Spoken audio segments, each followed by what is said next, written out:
Gimana sih kepribadian itu bisa terbentuk? Menurut teori humanistik, manusia bertanggung jawab terhadap hidup dan perbuatannya serta mempunyai kebebasan dan kemampuan untuk mengubah sikap dan perilaku mereka. Dalam video ini berisi tentang teori kepribadian humanistik dari Abraham Maslow. Dari kami kelompok 9 E001 yang beranggotakan Jihan Akila Saputri, Wulan Lestari, Muhammad Rizky, dan Suci Amalia Putri. Selamat menyaksikan. Oke, yang pertama kita perlu berkenalan dulu dengan yang namanya humanisme. Humanisme ini menegaskan adanya keseluruhan kapasitas, martabat, dan nilai kemanusiaan untuk menyatakan diri, di mana humanisme yakin bahwa manusia memiliki potensi di dalam dirinya untuk berkembang sehat dan kreatif.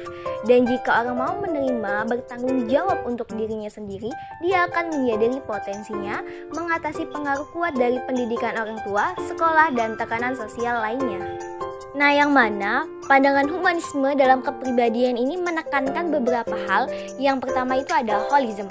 Holism menekankan bahwa organisme selalu bertingkah laku sebagai kesatuan yang utuh, bukan sebagai rangkaian bagian atau komponen yang berbeda. Jiwa dan tubuh bukan dua unsur yang terpisah, tetapi bagian dari satu kesatuan, dan apa yang terjadi di bagian satu akan mempengaruhi bagian yang lain. Nah, pandangan holistik dalam kepribadian yang penting itu adalah kepribadian normal ditandai dengan unitas, integrasi, konsistensi, dan koheresi. Kedua, menolak riset binatang, di mana psikologi humanistik ini menekankan perbedaan antara tingkah laku manusia dengan tingkah laku binatang.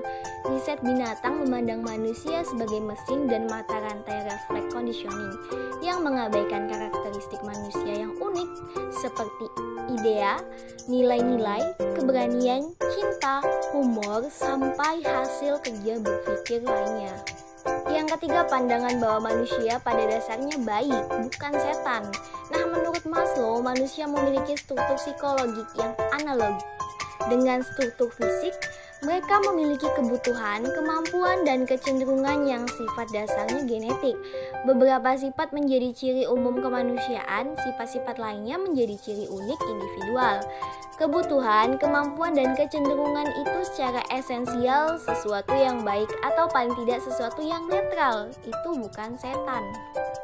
Yang keempat ada potensi kreatif, di mana kreativitas itu merupakan ciri universal manusia sejak lahir.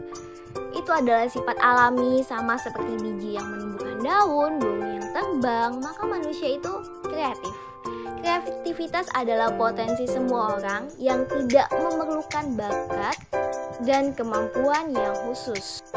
Kelima, menekankan kesehatan psikologi, di mana pendekatan humanistik ini mengarahkan pusat perhatian kepada manusia sehat, kreatif, dan mampu mengaktualisasikan diri. Ilmu jiwa seharusnya memusatkan analisisnya kepada tema pokok kehidupan manusia, yaitu aktualisasi diri. Maslow berpendapat psikopatologi umumnya hasil dari penolakan, frustasi, atau penyimpangan dari hakikat alam seseorang. Dalam pandangan ini, apa yang baik adalah semua yang memajukan aktualisasi diri, dan yang buruk atau abnormal adalah segala hal yang menggagalkan atau menghambat atau menolak kemanusiaan sebagai hakikat alami. Selanjutnya ada motivasi yang dilandasi oleh teori hierarki kebutuhan. Maslow ini menyusun teori motivasi manusia, di mana variasi dibutuhkan manusia dipandang tersusun dalam bentuk hierarki atau berjajar seperti piramida. Setiap jenjang kebutuhan dapat terpenuhi hanya kalau jenjang sebelumnya telah terpuaskan. Selanjutnya perbandingan kebutuhan rendah dengan kebutuhan tinggi. Sebelumnya kita lihat dulu bentuk hierarki Maslow seperti apa.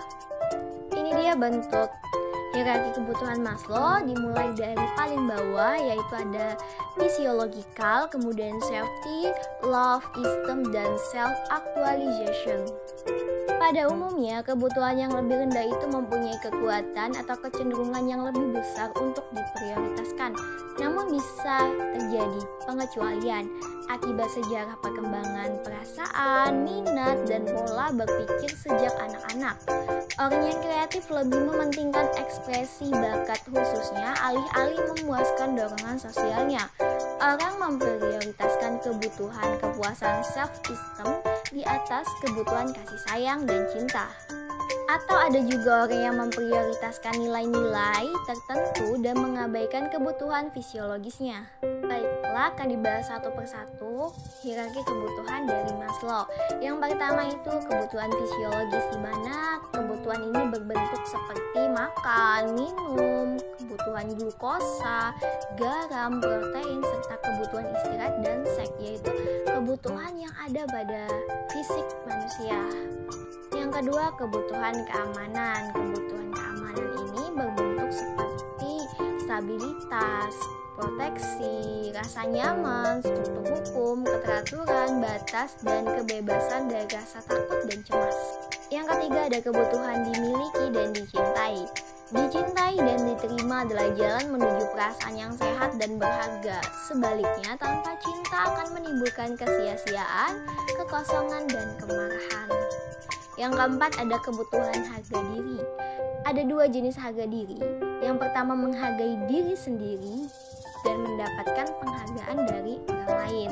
Nah, empat ini adalah kebutuhan yang dasar pada diri manusia. Selanjutnya itu ada kebutuhan paling atas yang mana disebut juga dengan kebutuhan meta, yaitu aktualisasi diri.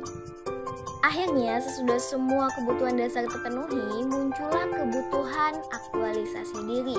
Kebutuhan menjadi sesuatu mampu membuat orang memakai seluruh bakat, kemampuan, dan potensinya untuk mewujudkannya. Aktualisasi diri adalah keinginan untuk meroleh kepuasan dengan dirinya sendiri, untuk menyadari semua potensi dirinya, untuk menjadi apa saja yang dia dapat lakukan, dan untuk menjadi kreatif dan bebas mencapai puncak prestasi potensinya. Ada kebutuhan tambahan, yaitu kebutuhan neurotik, di mana kebutuhan neurotik ini bersifat non-produktif, mengembangkan gaya hidup yang tidak sehat, gaya hidup yang tidak memiliki nilai dalam kaitannya dengan perjuangan mencapai aktualisasi diri. Lalu gaya hidup reaktif berperan sebagai kompensasi dari kebutuhan dasar yang tidak terpenuhi. Nah, orang yang kebutuhan keamanannya tidak terpuaskan mungkin mengembangkan keinginan yang kuat untuk menimbun uang dan harta benda. Dorongan menimbun semacam ini adalah dorongan neurotik, tidak berharga sebagai motivator menuju kesehatan jiwa. Kebutuhan neurotik berbeda dengan kebutuhan hierarki karena kepuasan kebutuhan neurotik tidak membuat orang berkembang menjadi sehat. Sekian video dari kami. Wassalamualaikum warahmatullahi wabarakatuh.